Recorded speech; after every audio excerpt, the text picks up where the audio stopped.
Doctor ಏನು ಹೆದರ್ಬೇಡಿ, ನಿಮ್ ತಮ್ಮ ಉಳಿತಾನೆ. ತುಂಬಾ ಉಪಕಾರ ಮಾಡಿದ್ರಿ ಡಾಕ್ಟರ್.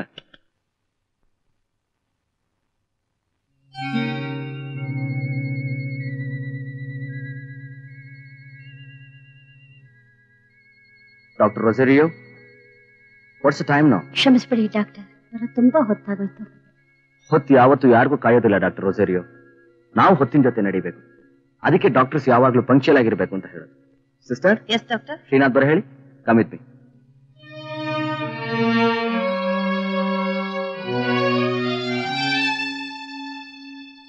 ಡಾಕ್ಟರ್ ಏನ್ ಹೇಳಿದ್ರು ನಿಮ್ಗೆ? ಡಾಕ್ಟರ್ ಶ್ರೀನಾಥ್ ನ ಕರೆದು ಬಿಟ್ಟು ಬಂದ್ರು. ಆ ಕೆಲಸ ಮಾಡೋ ತಾನೆ? ಡಾಕ್ಟರ್ ನಿಮಗೇನ್ರಿ? ನಂಗೇನು ಇಲ್ಲ ಡಾಕ್ಟರ್, ದೊಡ್ಡ ಡಾಕ್ಟರ್ ಬರಕ್ ಹೇಳಿದ್ರು. ದೊಡ್ಡ ಡಾಕ್ಟರ್ ಬರೋಕ್ ಹೇಳಿದ್ರು ಅಂದ್ರೆ ಏನಾದ್ರೂ ಕಂಪ್ಲೇಂಟೇ ಇರಬೇಕು.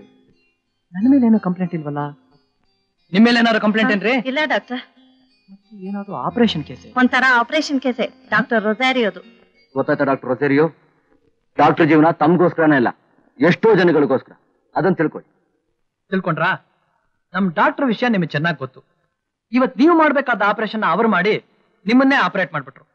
ನೀವ್ ಹಿಡಿಬೇಕಾದ ಕತ್ರಿ ಅವ್ರ ಕೈ ಕೊಟ್ರಿ, ನಿಮ್ ಕೆಲ್ಸಕ್ಕೆ ಕತ್ರಿ ಹಾಕೊಂಡ್ಬಿಟ್ರಿ. ನೀವ್ ಏನೇ ಮಾತಾಡಿದ್ರು ಏನೂ ಪ್ರಯೋಜನ ಇಲ್ಲ. ಹೋಗಿ ಆಫೀಸ್ ರೂಮ್ ಅಲ್ಲಿ ಬಂದ್ಬಿಡ್ತೀನಿ. ಯಾಕೆ ಇನ್ನೂ ನಿಂತಿದ್ದೀರಾ? ನಮ್ ಡಾಕ್ಟ್ರು ಒಂದ್ಸಲ ಡಿಸಿಷನ್ ತಗೊಂಡ್ಮೇಲೆ ಡಿಸ್ಕಷನ್ಗೆ ಅವಕಾಶನೇ ಇಲ್ಲ. Please wait for me, I will come. Nataraja, ಯಾಕೋ ಈ ಲೇಡಿ ಡಾಕ್ಟರ್ಗಳ ಜಾತಕಕ್ಕೂ ನಿನ್ ಜಾತಕಕ್ಕೂ ಹೊಂದ್ಕೋತಾನೆ ಇಲ್ಲ. ಅದಕ್ಕೆ ಬಂದವ್ರಿಗೆಲ್ಲ ಹೀಗೆ ರಿಟರ್ನ್ ಟಿಕೆಟ್. ನನಗೊಂದು ಜ್ಞಾಪಕ ಬರ್ತಾ ಇದೆ. ನಾನು ಓದ್ತಾ ಇರೋವಾಗ ಡ್ಯೂಟಿಲಿ ಲೇಡಿ ಡಾಕ್ಟರ್ ಚೆನ್ನಾಗಿದ್ರು ಅಂದ್ಬಿಟ್ಟು ನಾನೇ ಪೇಷಂಟ್ ಆಗಿ ಸೇರ್ಕೊಂಡ್ಬಿಟ್ಟಿದ್ದೆ. ಈ ವಿಷಯ ನಿನ್ನ ಹೆಂಡತಿಗೆ ಹೇಳ? ಹಾಗೆಲ್ಲಾದ್ರೂ ಮಾಡಿಯೋ?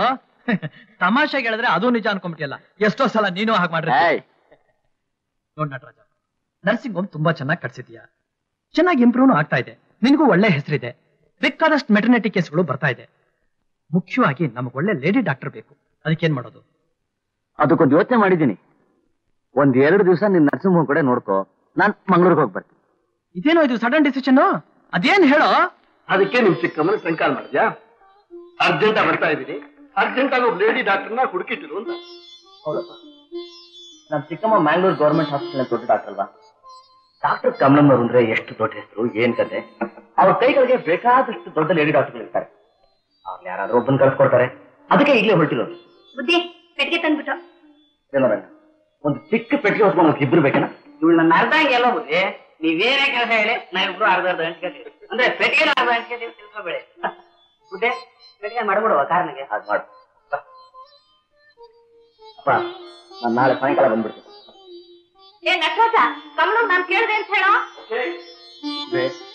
ಇವನ ಹತ್ರ ಯಾವ ಲೇಡಿ ಡಾಕ್ಟರ್ ಇಲ್ಲ. ನಿಮ್ ತಂಗಿ ಹತ್ರ ಹೋಗ್ತಾ ಇದ್ದಾನೆ ಈಗ. ಇನ್ ಯಾವ ರಂಭೆ ಊರ್ವಶಿ ಮೇಲ್ಕೆ ಸಿಗ್ತಾಳೋ?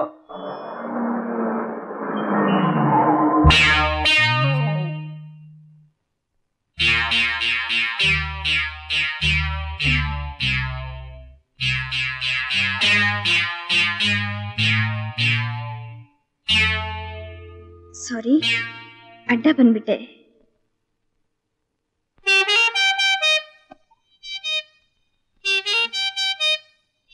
ಹಾರ್ನ್ ತುಂಬಾ ಚೆನ್ನಾಗಿದೆ. ಆ ಹಾರ್ನೇ ತುಂಬಾ ಚೆನ್ನಾಗಿತ್ತು. ಬಾಯ್.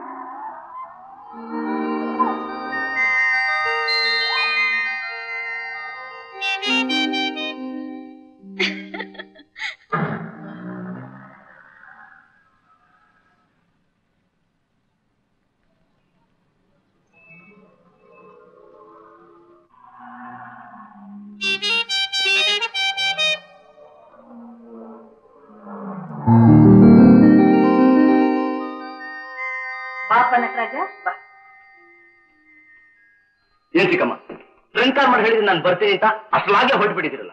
ನೀನ್ ಬರ್ತೀಯ ಅಂತಲೇ ಕಾದಿದ್ದೆ. ಆಸ್ಪತ್ರೆಯಿಂದ ಫೋನ್ ಬಂತು, ಒಂದ್ ಅರ್ಜೆಂಟ್ ಕೇಸ್ ಇದೆ. ನಂದು ಅರ್ಜೆಂಟ್ ಕೇಸೆ. ನನಗೊಬ್ರು ಲೇಡಿ ಡಾಕ್ಟರ್ ಬೇಕು ಅಂತ ಹೇಳಿತಲ್ಲ, ಆ ವಿಷಯ ಏನ್ ಮಾಡಿದ್ರಿ? ಅದನ್ನೆಲ್ಲ ಆಮೇಲೆ ಮಾತಾಡೋಣ. ನೀನ್ ಮೊದ್ಲು ಹೋಗಿ ರೆಸ್ಟ್ ತಗೋ. ಚಿಕ್ಕಮ್ಮ, ನನಗೊಬ್ಳು ಒಳ್ಳೆ ಲೇಡಿ ಡಾಕ್ಟರ್ ಸಿಕ್ಕೋವರೆಗೂ ರೆಸ್ಟ್ ಇಲ್ಲ.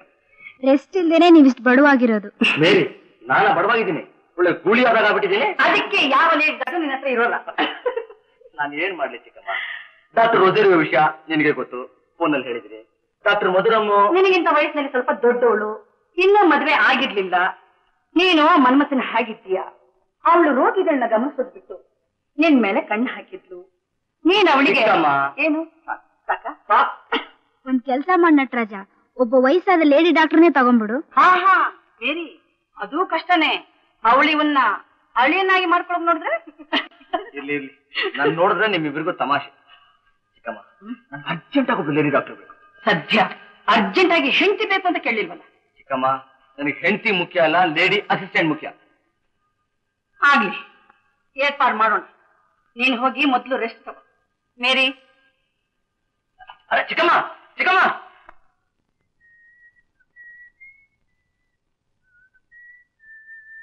ಆಂಟಿ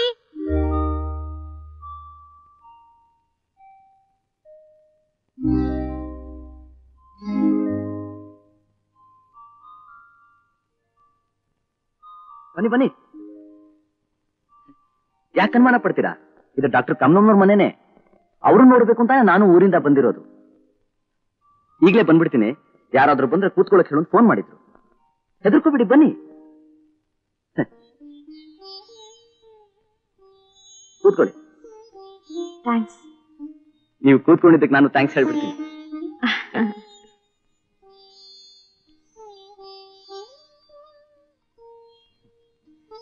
ನಾನು ಡಾಕ್ಟರ್ ಕಮಲಮ್ಮನವರ ಸ್ವಂತ ಅಕ್ಕನ ಮಗ. ಡಾಕ್ಟರ್ ಕಮಲಮ್ಮನವರು ನನಗೆ ಸ್ವಂತ ಚಿಕ್ಕಮ್ಮ ಆಗ್ಬೇಕು.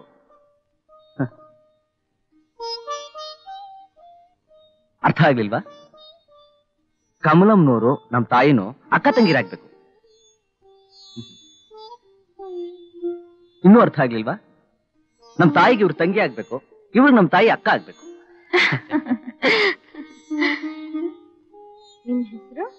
ಮೊದಲು ಬರೀ ನಟರಾಜ್, ಡಾಕ್ಟರ್ ಆದ್ಮೇಲೆ ಡಾಕ್ಟರ್ ನಟರಾಜ್. ನೋಡಮ್ಮ ರೂಪ, ನಮ್ಮ ಅಕ್ಕನ ಮಗ ನಟರಾಜ್ ಅಂತಿದ್ದಾನೆ. ಅವ್ರ ಅಪ್ಪ ಅಮ್ಮ ಅವನ ಲಾಯರೋ ಇಂಜಿನಿಯರೋ ಮಾಡ್ಬೇಕು ಅಂತ. ಅದೆಲ್ಲ ಆಗೋಲ್ಲ. ನಾನ್ ಡಾಕ್ಟ್ರೇ ಆಗ್ಬೇಕು ಅಂತ ಇಲ್ಲಿ ಫಸ್ಟ್ ಕ್ಲಾಸ್ ಅಲ್ಲಿ ಪಾಸ್ ಮಾಡಿ ಫಾರಿನ್ಗೂ ಹೋಗಿ ಬಂದ. ಅವನ ಊರಿನಲ್ಲೇ ದೊಡ್ಡ ನರ್ಸಿಂಗ್ ಹೋಮ್ ಕಟ್ಟಿದ್ದಾನೆ. ಒಳ್ಳೆ ಹೆಸರು ಸಂಪಾದಿಸಿದ. ನೋಡಕ್ಕಂತೂ ತುಂಬಾ ಲಕ್ಷಣವಾಗಿದ್ದಾನೆ. ನಿನಗೂ ಅವನಿಗೆ ಜೊತೆ ಹೇಗಿರ್ತೀವಿ ಗೊತ್ತಾ? ತುಂಬಾ ಚೆನ್ನಾಗಿದೆ.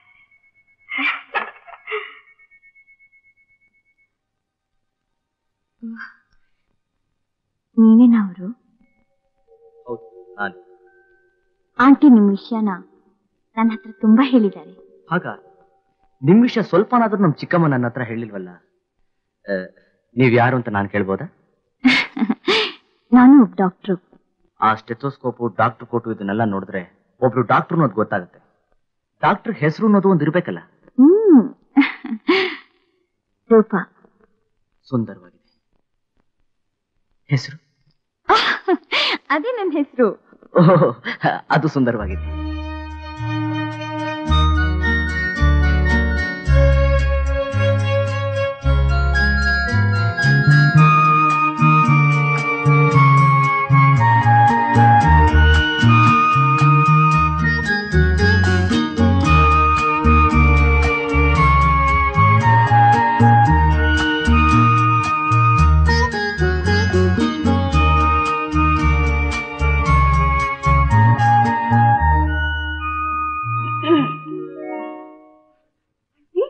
ಯಾವಾಗ ಬಂದ್ರಿ? ಅದು ಗೊತ್ತಾಗ್ಲಿಲ್ವೇ ಮಕ್ಕಳ್ರ? ಇಷ್ಟೊತ್ತು ಹೀಗೆ ಕೂತಿದ್ರ? ಇಲ್ಲ ಚಿಕ್ಕಮ್ಮ, ಪರಿಚಯ ಆಯ್ತು. ಮುಂದೆ ಏನ್ ಮಾತಾಡ್ಬೇಕು ಗೊತ್ತಾಗಿಲ್ಲ. ಸುಮ್ನೆ ಹಾಗೆ ಕೂತ್ಕೊಂಡ್ಬಿಟ್ರ? ನಿನ್ನ ಇವನಿಗೆ ಪರಿಚಯ ಮಾಡಿಸ್ಬೇಕು ಅಂತಲೇ ಕರೆಸಿತ್ತು. ಪರಿಚಯ ನೀನೇ ಮಾಡ್ಕೊಂಡ್ಬಿಟ್ಟೆ. ರೂಪ, ಹೇಗಿದೆ ನಮ್ಮ ಹುಡುಗ? ಈಗ ನೀನ್ ಹೇಳೋ, ಹೇಗಿದ್ದಾಳೆ ನಮ್ಮ ಹುಡುಗಿ? ಎಂಥ ಒಳ್ಳೆ ಡಾಕ್ಟರ್ ಗೊತ್ತೇನೋ? ಎಷ್ಟೇ ಕಷ್ಟವಾದ ಕೇಸ್ ಆದ್ರೂ ಧೈರ್ಯವಾಗಿ ಇವಳ ಕೈಲಿ ಬಿಟ್ಟು ಹೋಗ್ತೇನೆ. ಎಂಥ ಆಪರೇಷನ್ ಆಗ್ಲಿ ಈಸಿಯಾಗಿ ಮಾಡ್ಬಿಡ್ತಾನೆ. ರೋಗಿಗಳೆಲ್ಲ ಇವಳನ್ನ ಕಂಡ್ರೆ ಕೈ ಮುಗಿತಾರಪ್ಪ. Very good. ಎಷ್ಟಾದ್ರೂ ನಿಮ್ಮ ಅಸಿಸ್ಟೆಂಟ್ ತಾನೆ ಚಿಕ್ಕಮ್ಮ. ನನಗ್ ಬೇಕಾಗಿರೋದು ಅಂಥ ಅಸಿಸ್ಟೆಂಟೇ. ನೀವು ಕಳಿಸ್ಕೊಡೋದಾಗಿದ್ರೆ ನೋಡಿ ರೂಪಾ, ತಿಂಗಳಿಗೆ 600 ರೂಪಾಯಿ ಸಂಬಳ, ಫ್ರೀ ಕ್ವಾರ್ಟರ್ಸ್ ಕೊಟ್ಟು ಹೊಡೀಸಿ. ನಂದೊಂದು ಸಲಹೆ. ನೀನು ಡಾಕ್ಟ್ರು, ಇವಳು ಡಾಕ್ಟ್ರು. ಮದ್ವೆ ಮಾಡ್ಕೊಂಡ್ಬಿಟ್ರೆ ರೂಪಾ ನೀನೇನಂತೀಯಮ್ಮ? ನೀನು ಇದ್ದಕ್ಕಿದ್ದ ಕೇಳಿದ್ರೆ ನಾನು ಇಬ್ಬರನ್ನೂ ಜೊತೆಲೇ ನೋಡ್ದೆ. ಜೊತೆ ತುಂಬಾ ಚೆನ್ನಾಗಿದೆ ಅನ್ಸ್ತು, ಹೇಳ್ಬಿಟ್ಟೆ. ಮನೇಲಿ ದೊಡ್ಡಮ್ಮ ದೊಡ್ಡಪ್ಪ ತಾತ ಎಲ್ರೂ ಇದ್ದಾರೆ. ನಿಮ್ ತಾತಾನೆ ಎಷ್ಟೋ ಸಲ ನನ್ನ ಹತ್ರ ಹೇಳಿದ್ದಾರೆ, ಒಳ್ಳೆ ಒಂದು ಗಂಡಿದ್ರೆ ನೋಡಿ ಅಂತ. ನೋಡಿದ್ದಾಯ್ತು. ನಿಮ್ ತಾತ ಎಲ್ಲ ಒಪ್ಕೊಂಡ್ರೆ ನೀನ್ ಒಪ್ಕೋತಿತ್ತಾನೆ? ಚಿಕ್ಕಮ್ಮ ನೀ ಸುಮ್ಮನೆ ಏನಂತೀಯ ರೂಪ? ದೊಡ್ಡವ್ರ ಮಾತನ್ನ ನಾನು ಯಾವತ್ತೂ ಮೀರಲ್ಲ. ಕರೆಕ್ಟ್.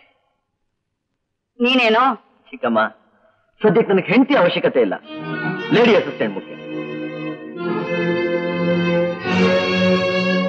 ಸದ್ಯಕ್ಕೆ ನನಗೆ ಹೆಂಡತಿ ಅವಶ್ಯಕತೆ ಇಲ್ಲ, ಲೇಡಿ ಅಸಿಸ್ಟೆಂಟ್ ಮುಖ್ಯ.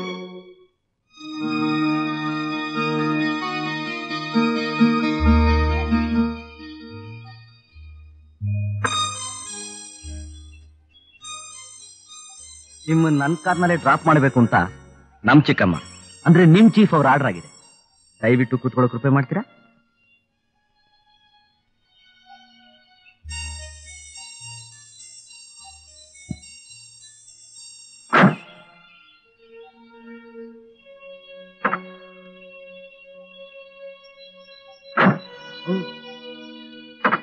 ಡೋರ್ ಸರಿಯಾಗಿ ಹಾಕಿಲ್ಲ.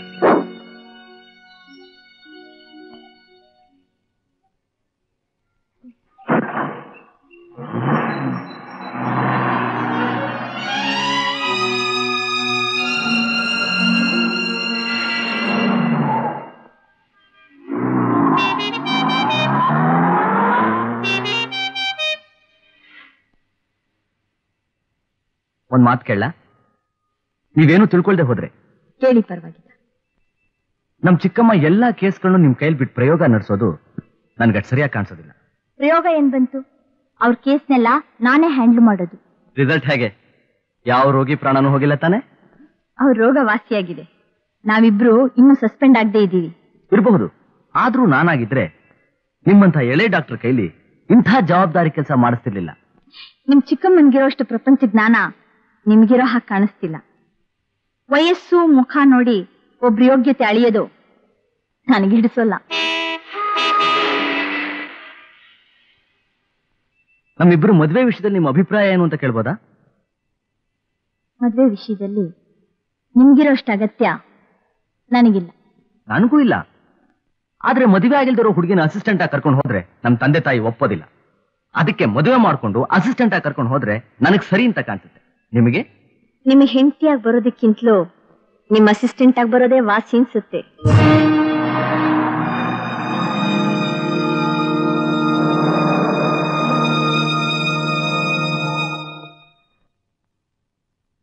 ನೀವು ಹ್ಯಾಕ್ ಬಂದ್ರು ನಿಮಗೆ ಸುಸ್ವಾಗತ. ಮುಂದಾಗೋದನ್ನ ಆಮೇಲೆ ಯೋಚನೆ ಮಾಡೋಣ. ರೂಪಾ, ನೀವು ನನ್ನ ಹೆಂಡತಿ ಅಂತ ಹೇಳ್ಕೊಳ್ಳೋದಕ್ಕೆ ನನಗೆ ತುಂಬಾ ಅಭಿಮಾನ. You are true ornament. ನಿಮ್ ಕಾಂಪ್ಲಿಮೆಂಟ್ಸಿಗೆ ತುಂಬಾ ಥ್ಯಾಂಕ್ಸ್. ಜೊತೆಗೆ ನಿಮ್ ಕಾರ್ನಲ್ಲಿ ನಾನು ಡ್ರಾಪ್ ಮಾಡಿದ್ದಕ್ಕೂ ಥ್ಯಾಂಕ್ಸ್.